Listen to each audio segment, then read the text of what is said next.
मैं doctor Mohammad Afaq, director Indian trauma centre and hospital, Khadra Chungi, Sitapur road, Lucknow. आज मैं एक स्पेशल टॉपिक म्यूकरमाइकोसिस अर्थात ब्लैक फंगस के बारे में चर्चा करूंगा। क्या है ये म्यूकरमाइकोसिस? म्यूकरमाइकोसिस कुछ भी नहीं है। ये एक फंगस है जो हमारे समाज में, हमारे वातावरण में बहुत पुराने समय से चलता चला आ रहा है। ये कोरोना की तरह कोई नई चीज़ नहीं है कि उससे हम घबरा जाएं, उससे हम परेशान हो जाएं। जैसे ये पहले फंगस था वैसे ही आज भी है, बट इस समय इसकी कुछ फेवरेबल कंडीशन है जिसके कारण ये एक्टिव हुआ और लोगों को नुकसान पहुंचाना शुरू कर दिया। अब बात करेंगे कि ये कैसे, किन लोगों को नुकसान पहुंचाता है। क्या सिर्फ कोरोना पॉजिटिव पेशेंट को ही नुकसान पहुंचाता है? क्या सिर्फ कोरोना पॉजिटिव पेशेंट जो ठीक होकर के घर आ जा रहे हैं सिर्फ उन्हीं को नुकसान पहुंचाता है, या कोई भी आम आदमी उसको नुकसान पहुंचाता है? अगर नुकसान पहुंचाता भी है तो कितना घातक हो सकता है? इसको हम कैसे पहचानेंगे? इसका इलाज क्या है? कैसे इससे जो है निपटारा हो, कैसे इससे जो निजात पाया जाए, इन सभी तमाम तरह की बातों का आज हम इस वीडियो में जो है जिक्र करेंगे। तो शुरू करते हैं कि सबसे पहले ये किन लोगों को संभावित है कि संभवतः उन लोगों को हो सकता है। तो सबसे पहले जो इस समय का माहौल है, कोरोना पेशेंट। जो कोरोना पेशेंट कोरोना पॉजिटिव आए, चाहे RT-PCR पॉजिटिव हुए हों, चाहे कोविड एंटीजन किट के द्वारा वो पॉजिटिव हुए हों, जब वो पेशेंट, उनका वायरस उनकी ट्रैकिया से उनके लंग्स में जाता है तो उनमें निमोनाइटिस, जिसे हम लोग वायरल निमोनाइटिस कहते हैं, गांव वाली भाषा में डबल निमोनिया कुछ भी कह सकते हैं। तो इस चीज़ को लेकर के जब वो हॉस्पिटल में ICU में एडमिट होते हैं तो डॉक्टर सबसे पहले जो है स्टेरॉयड का इस्तेमाल करते हैं। कुछ पेशेंट ऐसे होते हैं जिनको बहुत ही ज़्यादा मात्रा में हाई डोज में स्टेरॉयड दे दिया जाता है। उस समय हमारी मजबूरियां होती हैं कि पेशेंट की कैसे भी करके जान बचानी है, तो उस मजबूरीवश हाई डोज में स्टेरॉयड दे दिया जाता है। या गांव में कुछ जनरल प्रैक्टिशनर किसी भी बीमारी को ट्रीट करने के लिए स्टेरॉयड हाई डोज में दे देते हैं, जिससे हमारी बॉडी की इम्यून सिस्टम बहुत ही ज़्यादा कमज़ोर हो जाता है। तो ऐसे व्यक्तियों को म्यूकरमाइकोसिस अर्थात ब्लैक फंगस बहुत ही आसानी से और ज़्यादा मात्रा में हो रहा है। कुछ ऐसे पेशेंट जो पुराने किसी बीमारी से ग्रसित हैं, जैसे कि शुगर से ग्रसित हैं, अगर जो कोई पेशेंट पुराना शुगर की बीमारी से ग्रसित है उसको भी म्यूकरमाइकोसिस अर्थात ब्लैक फंगस होने की संभावना बहुत ही ज़्यादा है। HIV पॉजिटिव पेशेंट जिसको एड्स की बीमारी है अर्थात उसका भी इम्यून सिस्टम बहुत ही कमज़ोर होगा, उसको भी इस बीमारी से भी होने की संभावना बहुत ज़्यादा है। कुछ पेशेंट जिनकी किडनी यानी गुर्दे खराब हो चुके हैं और उस कारण से उन्होंने गुर्दे का प्रत्यारोपण अर्थात किडनी ट्रांसप्लांट करवाया है। तो किडनी ट्रांसप्लांट में क्या होता है कि इम्यून सिस्टम को कमज़ोर करने के लिए कुछ दवाइयाँ चलाई जाती हैं जिससे हमारी किडनी जो है वो हमारी बॉडी जो लगाई गई है वो हमारी बॉडी आसानी से एक्सेप्ट कर ले, तो उनका भी इम्यून सिस्टम कमज़ोर होता है। ये बीमारी उनको भी होने की संभावना बहुत ही ज़्यादा है। तो इसी तरह से कुछ पेशेंट ऐसे हैं जिनको जो ये चीज़ होने की संभावना है। आम आदमी जैसे कि आप, हम, जिसको कोई दिक्कत नहीं है, वो लोग इस बीमारी से बिल्कुल भी ना घबराएं। अगर जो उन्होंने हाई डोज में या लॉन्ग ड्यूरेशन तक स्टेरॉयड नहीं लिया है, उनको कोई भी ऐसी बीमारी नहीं है जिससे इम्यून सिस्टम काफ़ी कमज़ोर हो जाता है, वो इस बीमारी से बिल्कुल भी ना घबराएं। उनको होना ही नहीं है, किसी भी कीमत पे नहीं होगा। बस थोड़ी सी प्रिकॉशन लें, मास्क लगाते रहें, सैनिटाइजर का इस्तेमाल करते रहें, लोगों से दूरी बना के रखें, तो कोरोना से बचे रहेंगे। जब कोरोना भी नहीं होगा तो म्यूकरमाइकोसिस यानी कि ब्लैक फंगस होने का तो सवाल ही नहीं उठता। इसलिए बिल्कुल बेफिक्र होकर आराम से घर पे सेफ रहें।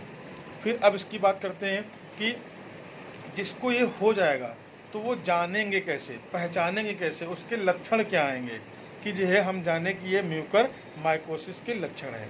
तो होगा क्या, हो सकता है कि फंगल का इन्फेक्शन सबसे पहले स्किन पे हो, तो हमारी स्किन पे रेड कलर के रैशेस दिखाई पड़ेंगे, जिससे कि हम अनुमान लगा लें और उसको नज़रअंदाज ना करके अपने आसपास के डॉक्टर को दिखा लें। हो सकता है कुछ लोगों की आंखों में जलन हो, आंखों में सूजन आना शुरू हो जाए, गले में जलन हो, गले में सूजन हो सकती है, जबड़े में यहाँ पे इस हड्डी में ये पेन हो सकती है, गाल का सूजना, गाल भी सूज सकता है। इस तरह से बहुत सारी चीज़ें हो सकती हैं। बुखार आ सकता है, सर में दर्द हो सकती है, दिमाग का सेंटर आउट हो सकता है, अर्थात कि कुछ भी उल्टा सीधा या जो है जो कह सकते हैं एक तरह से कि दिमाग का सेंटर आउट हो सकता है। पूछेंगे कुछ, बताओगे कुछ, ये भी चीज़ें हो सकती हैं। इन चीज़ों से, इन ऐसे लक्षण अगर जो किसी को भी आ रहे हैं तो वो इसको इग्नोर ना करें। सबसे बड़ी चीज़ कि अगर जो कुछ और चीज़ें हैं, जैसे कि जो सबसे कॉमन इस समय लक्षण दिख रहा है, वो आँखों के पास इस एरिया में ब्लैक कलर का स्पॉट पड़ना शुरू हो जाता है। नाक के अंदर यहाँ पे ब्लैक कलर का जो क्रस्ट है, यानी कि सॉलिड मटेरियल, वो जमना शुरू हो जा रहा है। बॉडी पे डार्क खूब रेड रैशेस आना शुरू हो जा रहे हैं। मोस्टली जो है वो ये सिम्टम आ रहे हैं, तो ये अंदाज़ा लगाना बहुत ही आसान है कि ये ब्लैक फंगस है।